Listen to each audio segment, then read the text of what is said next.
ago, the West nation launched a unique and ambitious trade monitoring system. It tracked intra-regional trade. Thank you. Thank you so much for having me. Can you explain the structure and purpose of West Africa's trade monitoring system and what specific mechanisms have failed or ceased to function? Yes, sure. So uh, this is a a trade monitoring mechanism that is quite specific to West Africa. It was set up in 2012 through the Economic Commission of West African State, ECOWAS, and SILS, the Permanent Interstate Committee for Drought Control in the Sahel, which is the main regional research institute on food and agriculture in West Africa.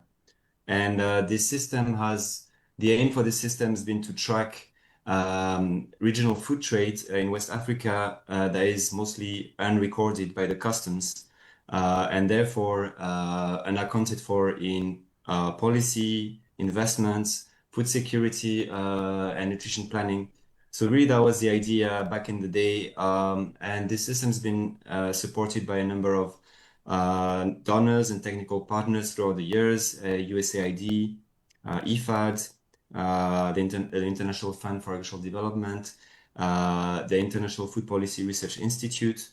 So it's been going on and on for more than a decade, led by SILS, and then from 2020, SILS has worked with the West African Association of Cross-Border Trade, which is a private sector association of intra-regional food traders, basically in West Africa, that covers a lot of chambers of commerce across the region, to really collect data on, as you mentioned, hundreds of markets in the region, about every country in the region except for Cabo Verde.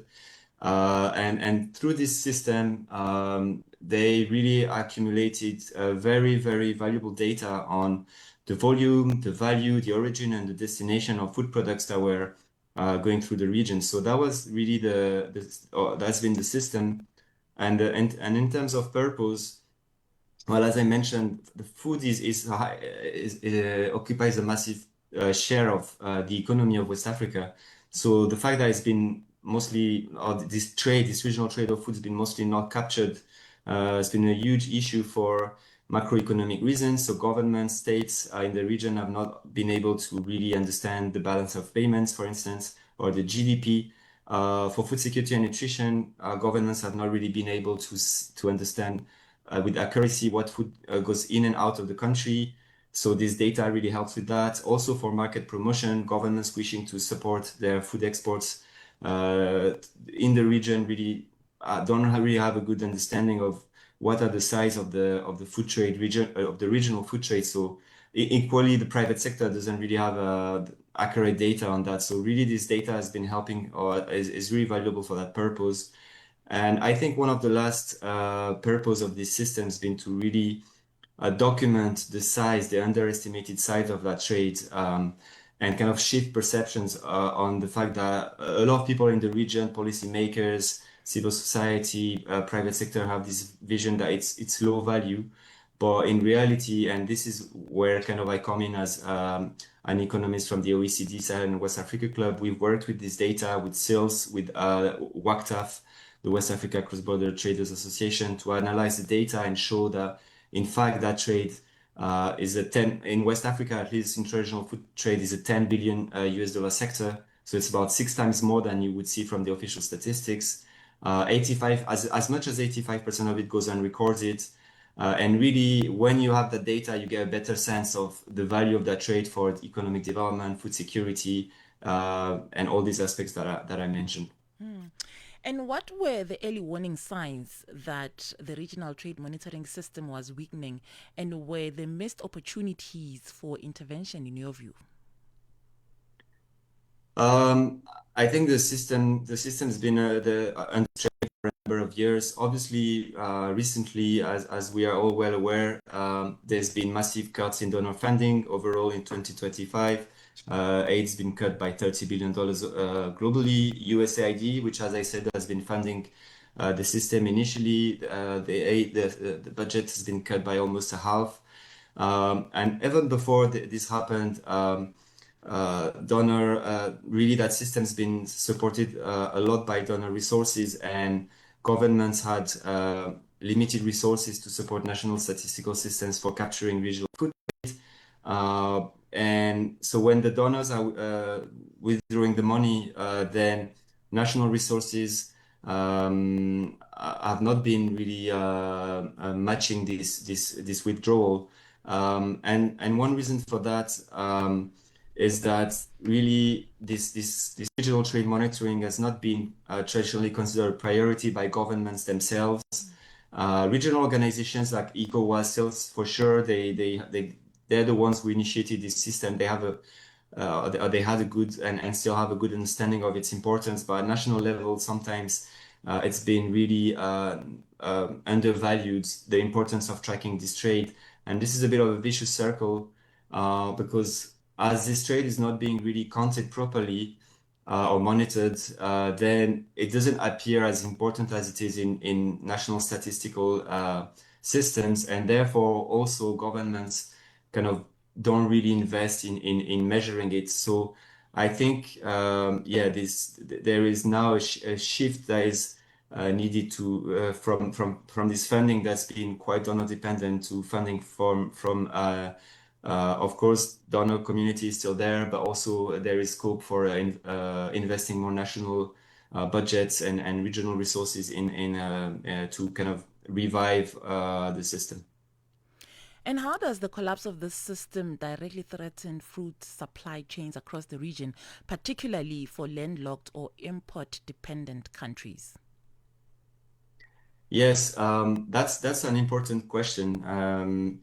If you look at West Africa, you have landlocked countries like Mali, Burkina Faso, Niger, and they export a lot of livestock, for instance, to the rest of the region, especially coastal countries. And we analyze, so as OECD Sahel and West Africa Club, we analyze this data that has been collected by sales, WACTAF, and what we realize is, if you, for instance, if you look at the livestock exports, the official exports from these three landlocked countries, you will see that they export about $80 million per year.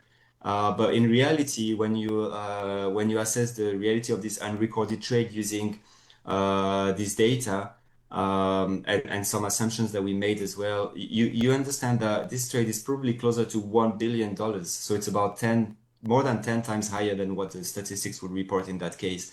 So then the question is, for instance, for these landlocked countries, for these kind of regional food supply chains, there is really an issue of how governments, private sectors can attract investment, can have the right level of policy support to the right sectors without the right data. Another example, and that's tied to this question, is then right now there's a lot of discussion across Africa on investing in food corridors. So, for instance, in West Africa, there's about $15 billion planned for the Lagos-Abidjan corridor because it's perceived as a really valuable corridor to support. But there's really, as I just said, there's billions of dollars of food moving also from across the Sahelian band, and there's much less investment planned there. And also that's an issue of not having the right data to advocate for these investments.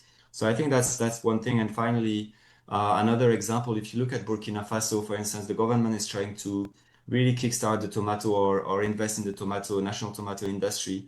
One of the main partners, or if not the main partner of Burkina, is Ghana, the neighbor country. And if you look at the unrecorded trade data for tomato exports from Burkina, you will see that the Ghanaian market is actually 58 times, or the exports from Burkina to Ghana are about 58 times higher than what you would find in official statistics. So the size of the market is massive. But really, as a government or as a company in countries in the region, you really have a hard time understanding where your markets are, where your priority sectors, food sectors are. So I would say that, yes. And just lastly, before I let you go, how are ECOWAS and the national Mm-hmm. governments responding? Is there coordinated efforts to rebuild or replace the system? I think there's definitely momentum to invest in recording intra-regional food trade, or better tracking it with the AFCFTA, the African Continental Free Trade Agreement. The Kampala Declaration on Agri-Food Systems that government signed, all governments in the region signed, and that aims to triple intra-regional food trade by 2035. So there is this policy and political momentum for intra-regional food trade, and also the kind of the food sovereignty agenda, whereby a lot of nations in Africa and West Africa really want to be more kind of wean off dependency from imports from the rest of the world. So the momentum is there. The question is really to for ECOWAS, for national governments and partners such as the OECD Sahel and West Africa Club, to work together to really set up the right conditions for better tracking, measuring of this intra-regional food trade, to really provide the proper data and evidence to support regional food trade in the region.